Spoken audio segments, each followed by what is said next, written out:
যিদিনাখন আমাৰ অধ্যক্ষিলা স্থাপন কৰিলে সেইদিনাখন নাম ফলক লগালেহি তাত আমাৰ একোটো নাই আৰু তেওঁলোকে ঘৰটো ভাঙি পেলালে এই ঘৰটো ভাঙি পেলাই সৰুবোৰ বস্তু আপোনালোকে চাওক য'তে ত'তে পেলাই দিছে আমাৰ মহিলাই যিখিনি সুৰক্ষা দি আছিলোঁ সেই বস্তুখিনি তেখেতলোকে 100 গৰাকী মহিলাৰ মূৰত ইটাৰে চাট দি সেই বস্তুখিনি তাত পেলাই থৈ দিলে গতিকে ইমান মিছা প্ৰলোভনে আহি পেলাই আমাৰ আজি 52 বছৰীয়া এটা অনুষ্ঠানত তেওঁলোকে ইমান সহজতে নুই নাই কৰি পেলালে ভাবিব নোৱাৰি তাত আমি প্ৰতিজনী মহিলা আমি ক্ষুণ্ণ হৈছোঁ গতিকে আজি শ্লোগান দিছোঁ বহুত দুখত দিছোঁ স্বয়ং MLA আহি কৈ থৈ যোৱা কথাষাৰ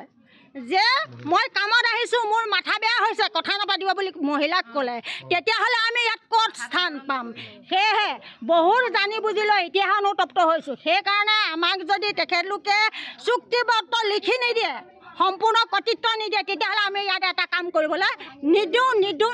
মহিলা প্ৰথম বুলি কয় কিন্তু তেওঁ আজি 100 গৰাকী মহিলাক ভৰিয়ে গছকি পেলাই দুটা ল'ৰাৰ কথা কয় যে আমি তলত আমি দুটা ল'ৰাক দোকান দিবলৈ দিম সেই দুটা ল'ৰা কোন আজি 100জনী মানুহৰ ভোটটো বিচৰা নাই দুটা ল'ৰাৰ ভোটটো বিচাৰিছে তেতিয়াহ'লে তাৰ উত্তৰ আমি ইলেকশ্যনত দি আছোঁ কালি গৈছিলোঁ তেখেতে আমাক সম্পূৰ্ণ আমাৰ তলৰ মহলটো আমাৰ যি মাৰ্কেট বনাব সেইখিনি আমাৰ অধিকাৰ নিদিওঁ বুলি তেখেতে কৈ পঠাইছে সেইকাৰণে আমি ভাবিছোঁ আমাক সকলো অধিকাৰ আমাক দিব লাগিব যদি দিয়ে তেতিয়া আমাৰ ঘৰটো বনাওক নহ'লে আমি আমাৰ ঘৰ ভাঙিবলৈ নিদিওঁ আমি ঘৰ বনাবলৈও নিদিওঁ তাৰে যদি আইনীগত ব্যৱস্থা আমাক ল'ম বুলি কৈছে তাতকৈ আৰু বেছি ক'ব বিশেষ আৰু আমাক ক'ব নালাগে 100জনী মহিলাক দুজন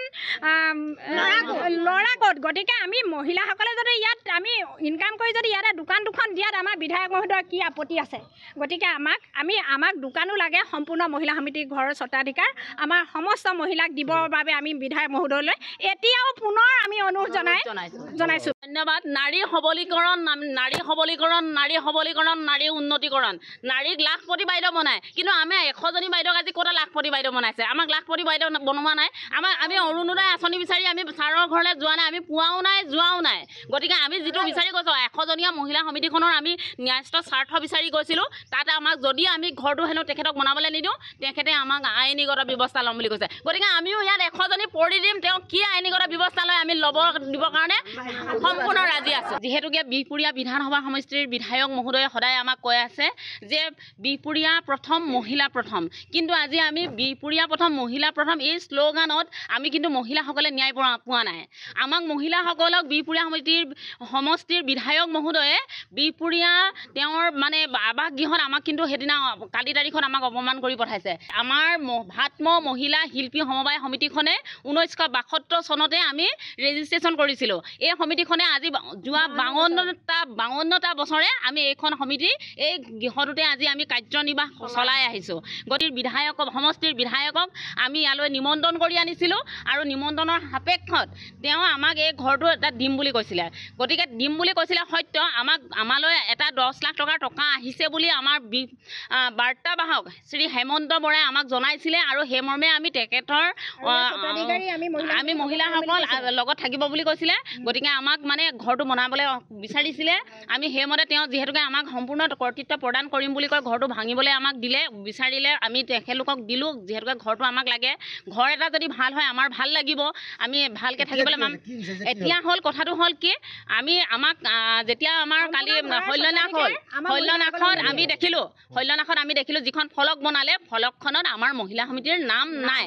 আমি ক'বাৰ পৰা অনা অনুদান এটা আমাক নালাগে আমাৰ ভাত্ম মহিলা শিল্পী সমবায় সমিতিয়েহে আমি এটা ঘৰ বিচাৰিছোঁ এটা স্থায়ী কাৰ্যালয় বিচাৰিছোঁ গতিকে কথা হ'ল কি আমাৰ যিটো ফলক বনালে সেই ফলকখন আমাৰ ভুল আমাৰ নামত ফলক হ'ব লাগিব আৰু ইয়াত এটা মহল নালাগে 10টা মহল বনাওক সমষ্টি উন্নয়ন হওক আমি সদায় উন্নয়ন বিচাৰিছোঁ আমি উন্নয়ন বিচাৰিহে আমি এজন সঠিক বিধায়কক আমি ভোট দি জয়যুক্ত কৰিছোঁ কিয় আমাক লাগে আমাক ন্যায় লাগে আমাক উচিত আমাৰ প্ৰাপ্য লাগে দাবী হ'ল কি আমাৰ ঘৰটো যিহেতুকে এতিয়া আমাক